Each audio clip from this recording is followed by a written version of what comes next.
ओम शांति। भाग्य विधाता इस पुस्तक में आज हम पढ़ेंगे सर्व का उद्धारक मेरा बाबा। इस विषय पर ब्रह्मा कुमारी दादी गंगे जी ने अपना अनुभव लिखा है। चलिए आज हम इसे पढ़ते हैं। ब्रह्मा कुमारी दादी गंगे जी ने अपने अनुभव इस प्रकार सुनाए हैं कि जैसे ही शिव बाबा ने ब्रह्मा बाबा में प्रवेश किया, वैसे ही ब्रह्मा बाबा शिव बाबा की आज्ञा अनुसार अपने भागीदार से अपना हिस्सा लेकर व्यापार समेटकर कोलकाता से हैदराबाद अर्थात सिंध आ गए। यह ड्रामा इतना सुंदर बना हुआ है कि शुरू में भट्टी बनी जिसमें 400 बहनें आई थी। वे सब एक ही शहर में थी। भगवान को उन्हें ढूंढना नहीं पड़ा। वे भक्ति काल में भी आपस में किसी न किसी की रिश्तेदार थी या आपस में किसी न किसी पारिवारिक कार्यक्रम में किसी न किसी स्थान पर मिलती जुलती थी। पहले बाबा ने अपने मकान में ही सत्संग शुरू किया। घर पर आने वालों को बाबा गीता पढ़कर उसका अर्थ बताते थे। धीरे धीरे मकान छोटा पड़ने लगा तो दूसरा बड़ा मकान ले लिया। नाम रखा ओम मंडली। धीरे धीरे ओम मंडली के नाम से आवाज़ फैला कि दादा बहुत अच्छा सत्संग कराते हैं। अभी तक किसी ने ऐसा सत्संग नहीं कराया है। इस प्रकार बात फैलते फैलते बहुत लोग वहाँ जाने लगे। मैंने भी एक दिन किसी के द्वारा सुना तो वहाँ गई। उस समय मेरी उम्र करीब 13 साल की होगी। उन दिनों बाबा हफ्ते में 3 दिन सत्संग कराते थे। सत्संग की शोभा बहुत निराली थी। यहाँ के नियम भी बहुत विचित्र थे। सबसे पहली बात थी खान पान की शुद्धि। दूसरी बात थी कभी रोना नहीं। भले प्रभु प्रेम के आंसू बहा सकते हैं, लेकिन दुख के कभी नहीं।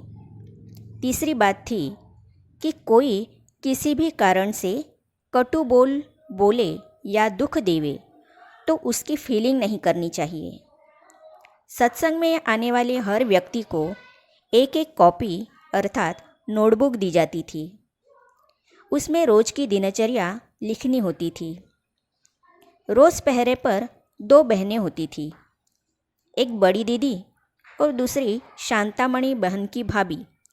ये बहनें सबकी कॉपी लेती थी और कॉपियों की चेकिंग करती थी। आदि से ही बाबा ने हमें ये नियम सिखाए और धारणा करवाए। सत्संग में आने वाले बहुत खुश होने लगे। बड़े बड़े परिवारों की माताएं और कन्याएं भी आने लगी। सत्संग में आने वालों के लिए अनोखे नियम। सिंध में यह रिवाज था कि किसी महिला का पति अथवा बड़ा बेटा मर जाता था तो उसको 12 महीने शोक के कपड़े पहनने पड़ते थे। बाबा के सत्संग का नियम था कि कोई भी यहाँ शोक के कपड़े अर्थात जो मैले और काले होते थे पहन कर न आए।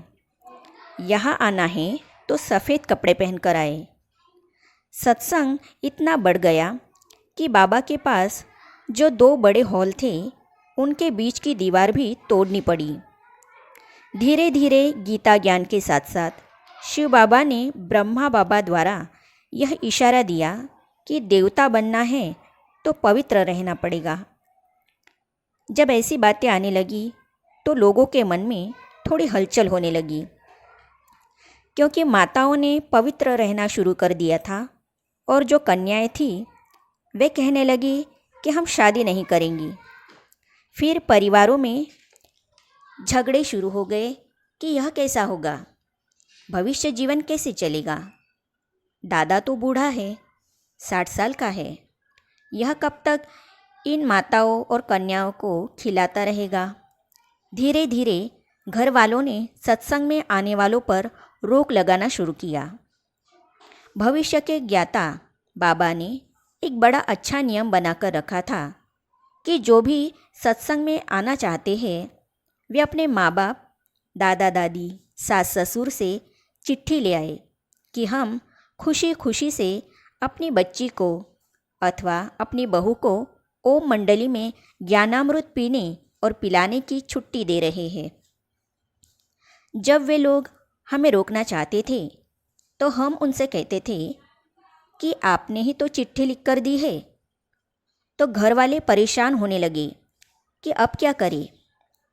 बाबा ने सबके पत्रों को ऑफिस में संभाल कर रखा था।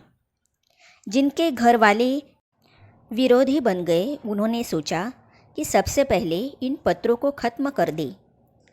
जहाँ इन पत्रों को रखा था उस मकान को ही आग लगाने की कोशिश की गई। रुई में तेल डालकर उसको आग लगाकर खिड़की से अंदर फेंक दिया गया। लेकिन बाहर गैलरी से किसी बहन ने देखा। उसको पता पड़ा कि कुछ लोग आग लगाने का प्रयत्न कर रहे हैं। तुरंत दरवाज़ा खोला और आग को बुझा दिया। फिर वे लोग सोचने लगे कि अब क्या करें। वे अपनी अपनी औरतों और कन्याओं को कमरे में बंद करने लगे। 4-4, 7-7 कमरों के अंदर रखकर ताला लगाने लगे।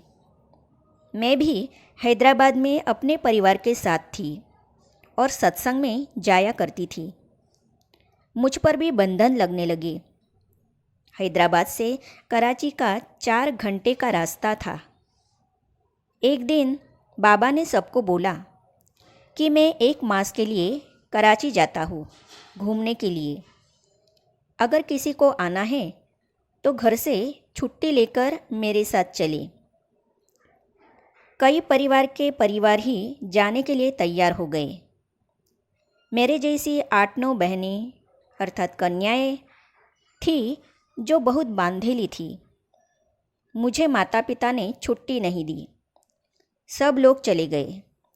बाबा आदि सब लोगों के कराची चले जाने के 2 दिन पहले से ही घर वाले हमें घरों में बंद करके पहरा देने लगी थी।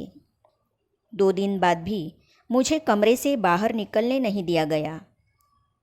हमारे में से कोई भी घर से बाहर निकल ही नहीं सकती थी। मुझे बाबा और सत्संग के प्रति बहुत लगन थी। मन में तो आता था कि इतनी सारी बहनें जो बाबा के साथ गई, वे रोज़ ज्ञानामृत पी रही होंगी, कितनी खुशी में रह रही होंगी, और मैं तो जैसी थी वैसी ही रह गई। दादी गंगे जी का बाबा के साथ का अनुभव हम पढ़ेंगे अगली कड़ी में।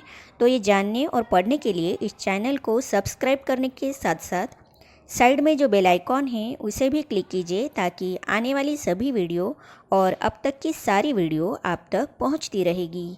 ओम शांति।